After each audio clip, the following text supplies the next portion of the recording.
Following the major success of Sonic the Hedgehog 2, SEGA needed a third entry into the classic Sonic timeline and stat. Many developmental changes and alterations were made during the making of Sonic 3, and there are countless documentaries talking about the intricate details of what made Sonic 3 the game that it is today.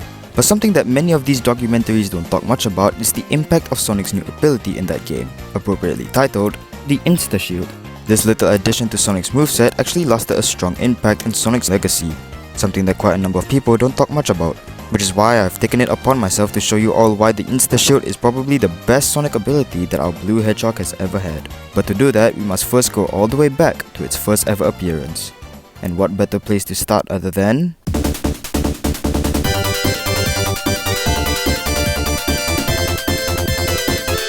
Sonic 3 had a very rocky development back in the 90s, ranging from figuring out how to fit 4MB into one cartridge to legal issues with Michael Jackson. It's safe to say that Sonic 3 has the most infamous history when it comes to gaming. Back when SEGA Technical Institute or STI was still working on this game, one of their priorities was adding in a new ability for Sonic to use during gameplay. Sonic 2 already included the Spin Dash, a much needed addition for these high-speed platformers. So for Sonic 3, they needed something fresh and new. Sonic needed another way to traverse through these levels in a way that has never been experimented before. They needed another ability, and they started to work on it. 3 actually. They worked on 3 abilities. As shown in the November 3rd prototype, one of the planned abilities was to give Sonic a drop dash like control. Very similar to the move seen in Sonic Mania. This is kind of cool as it allows you to instantly release a spin dash upon touching the ground, but it's in no way complete. Instead of holding the jump button, you need to hold the up button on the D-pad until Sonic touches the ground. It's pretty janky and broken, but that's something I can look aside. More importantly, that's not all that was planned. While not accessible by normal means, this prototype also has an air dash for Sonic. This lets you dash through the zones quicker in the game depending on your directional inputs, though its inclusion did end up happening in the lock-on game Sonic 3 and Knuckles in the form of Hypersonic. The last cut ability is this ring projectile that Sonic can shoot out. This one is interesting as it actually helps to damage enemies and collect rings as well. If you press the C button, you can fire out 2 rings at once, one from each side. Though I think the fact that Sonic uncurls whenever he performs the attack is kinda annoying, but I'll let it slide. Now even though these abilities were created for the prototype, almost all of them never ended up in the final game. Instead of firing projectiles and doing an instant spin dash, the final product of Sonic 3 gave us something far more interesting. Something that Sonic's moveset really needed in the last few years.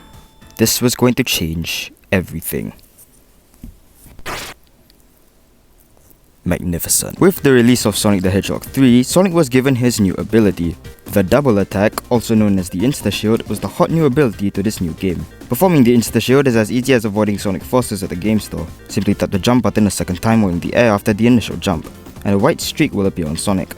Now at a glance, many people might find this to be pointless, or dare I say, stupid. But that's not the case. When you use the Insta-shield, a few things happen. First, Sonic will be completely invincible to any form of hazards for a brief period of time, negating any harmful and damaging obstacles in his way. This is super useful for when you're trying to get to a stage quickly and need to do things intricately. Not only does it let you keep your rings and prevent any knockbacks, it also gives you the opportunity to bypass certain hazards that may be preventing you from hitting a boss. And trust me, Sonic 3 has many instances of these. Like, many. But not only that, aside from giving you a few frames of invincibility, it also extends your hitbox just enough to hit enemies and damage bosses slightly quicker. This is really helpful for when you can't reach a boss and there's something blocking your way from normally coming in contact with it. And Sonic 3 cleverly has many instances and opportunities for you to abuse this. Let's take the launch-based sub-boss for example. By normal means, there's an invisible wall preventing Sonic from hitting the boss, and Sonic's jump height isn't high enough to go over the wall and hit it with a spin attack. But with the Insta-shield, the hitbox reaches just far enough to bypass the wall, phasing through it and damaging the boss simultaneously. And this isn't the only place Sonic can use this technique. The very first boss in the game, Fire Breath, has a ton of flames below its hitbox to damage Sonic when he tries to destroy the boss from below. But when you use the Insta-shield, not only does Sonic's hitbox reach out for the boss, but coupled with the invincibility frames that the Insta-shield provides, it leaves you with a wide margin to easily slice your way through the boss. And if you're quick enough, you can even destroy the boss before it even begins to attack. Now that just makes me happy. In some occasions, the Insta-shield is the only way to destroy enemies. Orbonauts are a good example of this. Their shields are harmful to a normal jump, but the Insta-shield helps you to go through it and hit the enemy. So even though the Insta-shield may be a small addition to Sonic 3, it leaves a big impact on the gameplay, creating brand new opportunities for players to test it out on. The only thing that the Insta-shield doesn't protect you from is spikes. The Insta-shield's hitbox unfortunately overrides the invincibility frames and thus causes damage to the player. But it's not that big of a deal, honestly. We'll talk more about the spikes later on. And thus, the Insta-shield was born. Sonic and Knuckles brought it back along with the combined game Sonic 3 and Knuckles. Every single zone in the game has some way to use the Insta-shield and has every opportunity to abuse it in some way, shape or form. This new ability seems like it will be the next mainline moveset for Sonic. But unfortunately, the following games never really used the Insta-shield that much. And it took a ton of games before you could see the Insta-shield again. It wasn't in Sonic 3D Blast, or Sonic Chaos, or Triple Trouble, or Sonic Labyrinth, or Sonic Adventure, Sonic Adventure 2, Sonic Eraser, Sonic CD, SEGA Sonic the Hedgehog, Knuckles Chaotix, Sonic Pocket Tails Sky Patrol. 2001 was the return of our beloved ability in the form of the next Sonic game, which I really wish got a re-release. Sonic Advance. The Sonic Advance trilogy was a series of games released for the Game Boy Advance back in December of 2001. These bad boys were a trilogy of modern Sonic games with 2D sprites and side-scrolling gameplay to make it feel more akin to the classic games. And what do you know, they brought back the freaking Insta-shield. Finally, I can feel my brain light up. Although while Sonic Advance managed to bring back the Insta-shield, I wouldn't get your hopes up. In all three Sonic Advance games, the Insta-shield doesn't grant any invincibility frames, making it much less useful when compared to the Genesis. While it does extend your hitbox just a bit, it doesn't reach as far as the normal Insta-shield would, giving you much less opportunities to apply the Insta-shield and therefore removing any purpose or significant reason to even use it in the first place. And don't even bother trying to use it on boss fights. Let the footage speak for itself. This is the whole fight. In fact, it's not even called the Insta-shield at all. In Advance 1 they call it the spin attack. Advance 2 they call it the double spin attack, get it cause like double? And then Advance 3 straight up calls it the wind attack, like what? The other Sonic game that brings the Insta-shield back is Sonic Generations. By collecting all the red star rings in Sky Sanctuary Act 1, the Insta-shield will be unlocked as a skill to purchase from the shop, costing 30 skill points. But even this one isn't even consistent with its properties. Up to this point, the Sonic franchise seemed to be prioritizing invincibility over the hitbox, but in Generations, it's the other way around. But I wouldn't dwell on it honestly, especially since Sonic looks like he's gonna form a fucking tornado when he does it. Luckily the worst is behind us and the best wouldn't come till 2 years later, okay. After the overwhelming success of his Sonic CD remake in 2011, Christian Whitehead was hired by SEGA to recreate Sonic 1 and 2 for iOS and Android devices, offering widescreen support, save features, extra characters and even some hidden secrets. And one of these hidden secrets can be found in each game's level select. By changing the shield types to the elemental shields, Sonic will be granted access to the Insta-shield. Honey, wake up, our son has returned. Now while this is a very satisfying return to classic Sonic gameplay, now being in both Sonic 1 and 2, games that never had the Insta-shield in the originals, it doesn't come without its differences to Sonic 3. The Insta-shield's properties had to be rewritten to work with the retro engine that was powering these remakes. Now the Sonic 1 and 2 remake somewhat emulates the Insta-shield pretty accurately, when compared to the Genesis of course, and it does what it needs to do to function as an Insta-shield. I'm talking properly extended hitbox, correct number of iframes and actually being useful during boss fights. Look how fluid the Insta-shield is in Sonic 1, it's almost like I'm having fun, but then I remember that this is Sonic 1 and I'm like, oh yeah. But this is me talking about the version of the retro engine that Sonic 1 and 2 run on, version 4. It's time to get into the good stuff, and by good stuff I mean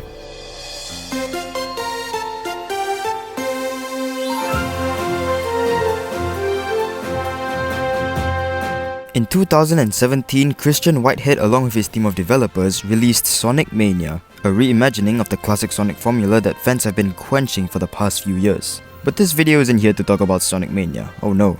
We're here to talk about the secret star of the show, the Insta-shield. By collecting 6 medallions via the Blue Sphere bonus stages, the game will grant you access to the Insta-shield. This gives Sonic the ability that I've been talking about for almost half the video now, and I gotta say, Sonic Mania does a surprisingly well job at recreating the Insta-shield's properties.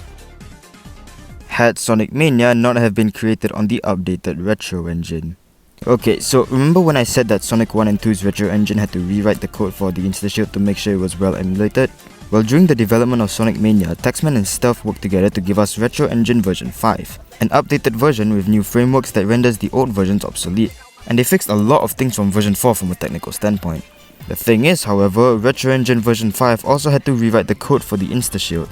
So back to Sonic Mania. With Sonic Mania having the Insta-shield, Sonic can now use it to plow through obstacles with his invincibility frames. Side note about those invincibility frames though. Their properties were changed quite a bit for the Retro Engine version 5 and with it, an oversight had been found which gives speedrunning a whole new point of perspective.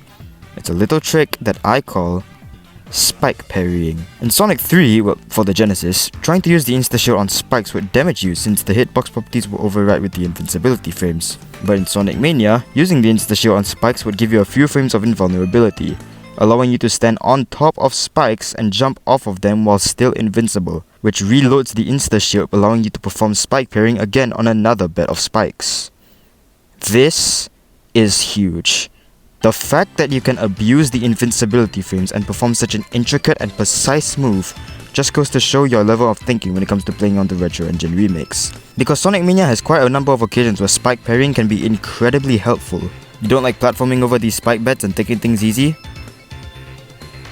Take the risk. The best stages I would recommend trying spike parrying on are Green Hill, Flying Battery, and Metallic Madness. All of these stages are littered with spikes for you to practice spike parrying on. Give it a shot, I think you might like it. However, despite giving the Insta-shield an abundance of praise, there is one thing that I cannot ignore about Mania's Insta-shield, and is something that ruins it just a little bit about the move as a whole.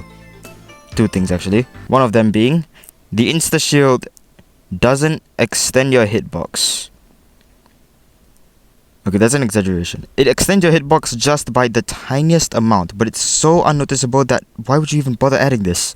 No matter how much you try to get an extra reach on monitors and enemies, the Insta-shield would not extend Sonic hitbox far enough and does not help with boss fights one bit. You don't hit them faster, you can't attack enemies like before. The only thing they did with the Insta-shield was make you invincible.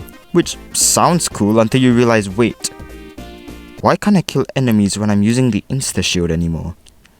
Well, plain and simple. That's because the Insta-shield in Sonic Mania makes you invincible to literally everything. Batniks, hazards, bosses, projectiles, even the aforementioned and overwhelmingly praised spikes. There is a noticeable downgrade coming from this game's Insta-shield no matter how you slice it. One time I was trying to attack this Batnik with a buzzsaw in front of it because I thought my hitbox would phase through the buzzsaw, giving me a window of opportunity to hit the enemy. But instead of just passing through the buzzsaw, I went through the Batnik entirely, costing me all of my rings and creating a new hole in my desk. Look, if you're gonna bring back a nostalgic moveset, at least have the courtesy to do it right. Don't make it this unfinished, half-baked afterthought that clearly had not enough care put into. Now I know some people are gonna tell me that it's just an unlockable and people aren't gonna care that much about it. But that's not what I'm mad about. My vendetta is with how it practically butchered the Insta-shield for me and many others. What used to be a quick speedrunning tech has now become a watered-down disappointment. Luckily, this won't be the last time we see the Insta-shield in the Retro Engine. Sonic Origins was released in 2022 and was a compilation of the classic Sonic Quartet, remastered for widescreen in, you guessed it, the Retro Engine. Since Sonic 1, 2 and CD already had pre-existing remasters in the past, Stealth and his team worked together to create a brand new remastered version of Sonic 3 and Knuckles, using the same code used to work on Sonic Mania. And lucky for us, in Sonic Origins Sonic 3, the Insta-shield now properly extends your hitbox instead of only giving invincibility. So now we can finally relive the Insta-shield glory like how it was always meant to be. And the best part about Sonic 3 Origins is that spike parrying makes its grand return. Yes! So I've been talking a lot about the Insta-shield, but for now let's talk about some trivia topics about it. Like, did you know that the Insta-shield was actually meant to deflect projectiles? According to the Sonic 3 programming team, the team had the idea of giving the Insta-shield the ability to deflect projectiles no problem. While this didn't make it into the original Genesis release, Sonic Origins probably brings it back with it now being able to knock back any incoming projectiles. Isn't that cool? The Insta-shield also appears in other forms of Sonic media, mainly the Archie comics and Sonic the Comic. This is the only time the Insta-shield ever makes a non-game appearance. Oh, what was that? Just a nifty new force field. Like it? Shut up! So why do I care about the Insta-shield in the first place? Why couldn't I talk about something else like the drop dash or the peel out or any other Sonic ability that he currently has? Well, unlike the other moves I mentioned, the Insta-shield is not given as much recognition in the Sonic community as much as it deserves. Because when you really look at it, the Insta-shield is basically a parry generated into classic Sonic. I know it sounds crazy, but just think of that. Before hack and slash games and other media talked about incorporating a parry move into their games, SEGA was already doing all of that back in 1994 with Sonic the Hedgehog 3. That's something that we as a community should be proud of. The Insta-shield isn't some one-off ability, no, it's a move to be mastered at. Something that only the most skillful of players can properly pull off. That's my take on the Insta-shield. Whether you like it or not, there's no denying that it's one of Sonic's most classic attacks ever, and I hope we see it return once again in the near future. Just not in a modern Sonic game, please, I'm begging you. Thank you guys so much for watching this video. Stay safe and take care, y'all.